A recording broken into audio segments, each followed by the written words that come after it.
जी हाँ दोस्तों, ईरान ने खतरनाक हमले में ध्वस्त कर दिया इजराइल का मोसाद का हेडक्वार्टर, मिलिट्री इंटेलिजेंस की बिल्डिंग भी उड़ाई। बहुत स्वागत है आप सभी का। आप देख रहे हैं द राजनीति का विशेष सेगमेंट खबर और विश्लेषण। मैं हूं जब्बार खान। तो दोस्तों, क्या इजराइल और ईरान के बीच की लड़ाई अब उस स्थिति पर, उस स्टेज पर पहुंचती हुई दिख रही है जिसको लेकर के ये कहा जाता है कि या तो मैं नहीं या तो तुम नहीं? क्या आखिर इजराइल की नाक कहे जाने वाले मोसाद के हेडक्वार्टर को उड़ा करके ईरान ने एक ऐसा संदेश दे दिया है पूरी दुनिया को कि साहब अब ईरान पहले वाला ईरान नहीं रहा, इजराइल उस हिसाब से वैसा इजराइल नहीं रहा जैसी उसकी दादागिरी को दिखाया जाता है?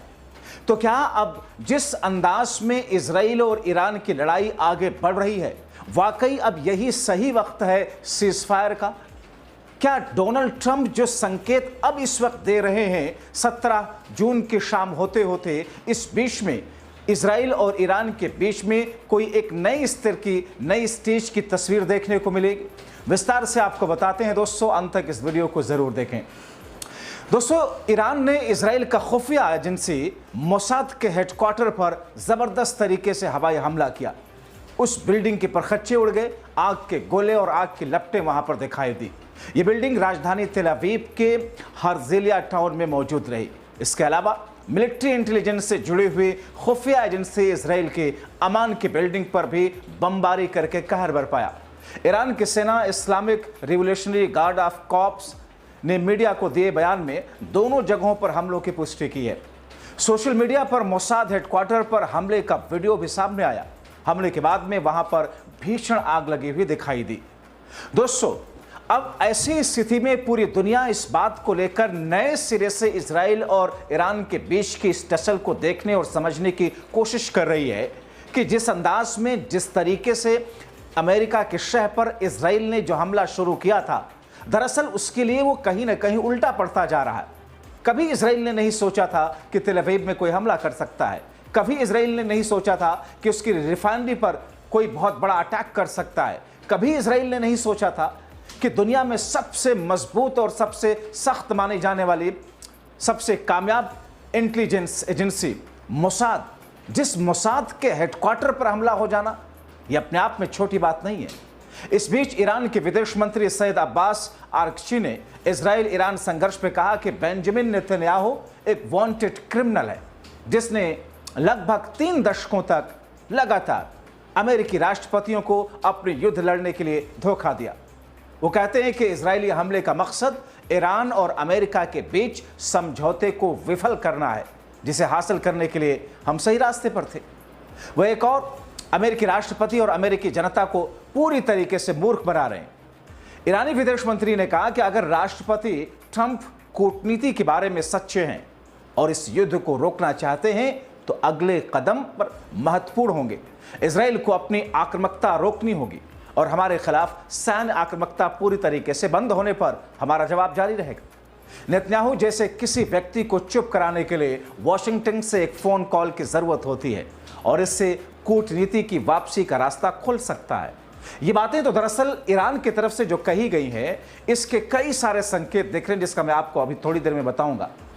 अब्बास आरगची ने कहा कि अमेरिका को युद्ध में उलझाए रखने से बातचीत के जरिए समाधान की कोई भी संभावना खत्म हो जाएगी। इससे क्षेत्रीय सुरक्षा, वैश्विक अर्थव्यवस्था के लिए खतरनाक और अकल्पनीय नतीजे होंगे। वो कहते हैं कि ईरान ने इस युद्ध की शुरुआत नहीं की और उसे जारी रखने में भी हमारी कोई दिलचस्पी नहीं है, लेकिन हम अपनी ज़मीन, अपने लोगों, अपनी गरिमा, अपनी उपलब्धियों की रक्षा के लिए खून की आखिरी बूंद तक लड़ते रहेंगे। ये हौसला और ये जिस किस्म का इरादा इस वक्त ईरान दिखाता है या फिर दिखाने की कोशिश कर रहा है, या अपने बैलिस्टिक मिसाइल के जरिए जो अटैक इजराइल पर करके उसने दिखाने की कोशिश की है, जाहिर तौर पर इसके तह में और जड़ में बहुत कुछ है। इस बीच में दोस्तों, दूसरी तरफ अमेरिका के राष्ट्रपति डोनाल्ड ट्रंप ने कहा कि ईरान के साथ बातचीत करने के मूड में नहीं। हालांकि उन्होंने पहले कहा था कि वो चाहते हैं कि इजराइल और ईरान के बीच में संघर्ष खत्म हो। उन्होंने कहा था कि वो अमेरिकी उपराष्ट्रपति जेडी वेंस और अमेरिकी मिडिल ईस्ट दूत स्टीव को बातचीत के लिए भेज सकते हैं। बाद में उन्होंने स्पष्ट किया कि वो ईरान के साथ बहुत ज़्यादा बातचीत नहीं करना चाहते।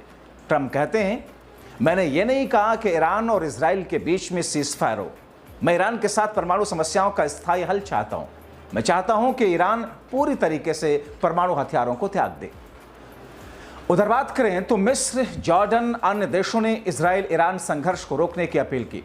कई देशों ने एक संयुक्त बयान में मिडिल ईस्ट में बढ़ते हुए तनाव की निंदा की, क्षेत्र में शांति बहाल करने के लिए बातचीत का सहारा लेने का सुझाव दिया। यानी कि अगर देखा जाए तो इस वक्त मिडिल ईस्ट में जिस किस्म की उथल पुथल मची हुई है, जाहिर तौर पर यह युद्ध जिसका प्रभाव सिर्फ दो देशों पर नहीं रहता बल्कि वैश्विक उथल पुथल इससे मचना बहुत ही स्वाभाविक हुआ है। आपने देखा कि किस तरीके से खाड़ी की युद्ध पहले जब हुई थी, कब, किस अंदाज में, किस तरीके से जब अमेरिका ने इराक पर अटैक किया था और उसके बाद के हालात जिस तरीके उत्पन्न हुए थे। हाल में आपने देखा कि रूस और यूक्रेन के बीच की उस लड़ाई के कारण वैश्विक स्तर पर किस तौर पर उसका प्रभाव पड़ा था। हालांकि दोस्तों, इस बीच में अब सीज़फायर को लेकर के दुनिया के कई सारे देशों की तरफ से बातें कही जाने लगी। इससे पहले कहा गया था कि अमेरिकी राष्ट्रपति ट्रंप ईरान में अधिकारियों से मिलने के लिए अमेरिकी मिडिल ईस्ट दूत स्टीव विटकाफ्या उपराष्ट्रपति जेडी वेंस को भेजने का विचार भी कर रहे हैं। यानी कि उन्होंने इस बात को लेकर के भी कहा था कि वो खुद इसके लिए पहल कर सकते हैं। यह दावा सीबीएस न्यूज़ की एक रिपोर्ट जिसके जेनिफर जैकब ने किया। जेनिफर जैकब ट्रंप के साथ में एयर वन फोर्स में सवार हैं। उनके मुताबिक ट्रंप ने कहा कि ईरान के साथ में परमाणु समस्या का स्थायी हल चाहिए। वो चाहते हैं कि ईरान पूरी तरीके से परमाणु हथियारों को त्याग दे। ट्रंप कहते हैं कि इजराइल आगे भी ईरान पर हमला जारी रखेगा। द यरूशलेम पोस्ट की रिपोर्ट के मुताबिक एक अधिकारी कहते हैं कि यह ऑफर ट्रंप प्रशासन की ओर से करीब 20 दिन पहले ईरानियों के सामने दिए गए प्रस्ताव से थोड़ा बेहतर हो सकता है। उम्मीद यह है कि अगर ऐसा प्रस्ताव रखा जाता है तो वह जीरो यूरेनियम एनरिचमेंट की अमेरिका थ्योरी पर आधारित होगा। ईरान इजराइल युद्ध रोकने के लिए सऊदी अरब भी इस बीच में सीज फायर को बढ़ावा देने के लिए एक अलग चैनल के जरिए पर्दे के पीछे से काम करता हुआ दिखाई दे रहा है। ट्रंप ने पहले पुष्टि की कि ईरान ने इजरायली हमलों को रोकने के लिए अमेरिका से संपर्क किया। उन्होंने कनाडा में कहा कि ऐसा लगता है कि ईरान यह युद्ध नहीं जीत रहा और उन्हें बहुत देर होने से पहले बातचीत कर लेना चाहिए। जहां तक दोस्तों इजराइल के साथ में जंग अमेरिका के शामिल होने की बात है, तो आपको बताएं कि अमेरिकी प्रशासन के भीतर इस बात पर असहमति है कि अमेरिका को इजरायली हमले में शामिल होना चाहिए या नहीं। यानी कि अमेरिका का प्रशासन इस बात को लेकर के दो धड़ों में बटा हुआ है। यूएस सेंट्रल कमांड का मानना है कि ऐसा करना सही है, लेकिन ट्रंप के बेस के भीतर कुछ लोग ऐसे हैं जो इसमें शामिल होने का विरोध करते हैं। हालांकि जो कुछ इजराइल करता है बिना अमेरिका की मर्जी, बिना अमेरिका की शह के इजराइल तो करता नहीं। अमेरिका में मिडिल ईस्ट मामलों के पूर्व deputy assistant defence secretary Dan शार्पियो ने पोस्ट को बताया कि राष्ट्रपति ट्रंप ईरान पर हमला करने के लिए जरूरी सैन्य उपकरण तैयार कर रहे हैं। शार्पियो ने कहा कि इसका मतलब यह नहीं कि उन्होंने हमला करने का फैसला कर लिया, लेकिन ट्रंप इस धमकी का फायदा उठाकर ईरान को बातचीत की टेबल पर वापस आने और वो रियायत देने के लिए राजी कर सकते हैं जो वो पहले नहीं देते थे। इस बातचीत में यूरेनियम एनरिचमेंट को खत्म करना सबसे जरूरी शर्त होगी ताकि ईरान परमाणु हथियार न बना सके। मगर दोस्तों, इन सब चीजों के बीच में एक और हैरान करने वाली खबर आई ईरान से। ईरान की सत्ता पर राज करने वाले ईरान के पूर्व राजा के बेटे सर्वोच्च नेता अली खामनेई के खिलाफ हुंकार भरते हुए नजर आए। आपको बताएं कि ईरान की सत्ता पर राज करने वाले राज शाह पहलवी, जिनका खानदान 1979 तक ईरान पर राज करता था, अब उसी खानदान ने खामनेई के खिलाफ हुंकार भर दी है। राजा शाह पहलवानी ने एक मीडिया हाउस से बात करते हुए कहा कि ईरान की सत्ता बदलने का समय आ गया है, हमारा समय आ गया है। ये युद्ध ईरान के लोगों की नहीं बल्कि खामनेई की युद्ध है। युद्ध का अंत कुछ भी हो सकता है जो सरकार को कमजोर करेगा। 40 से ज्यादा सालों से मैं एक ही चीज ईरान में लोकतंत्र के लिए लड़ रहा हूं। उन्होंने एक्स पर वीडियो मैसेज जारी करते हुए कहा कि दुनिया से ईरान पर सरकार पलटने की मांग कर रही है। शाह पहलवी ने कहा कि इजराइल के हमले का मकसद ईरान की जनता को चोट पहुंचाना नहीं है, बल्कि इसका उद्देश्य सरकार के खतरे को बेअसर करना है। इस बात पर उन्होंने जोर दिया कि इजरायली हमलों से ईरान का मौजूदा प्रशासन कमजोर होता है तो फिर ईरान में बदलाव के द्वार खुल जाएंगे।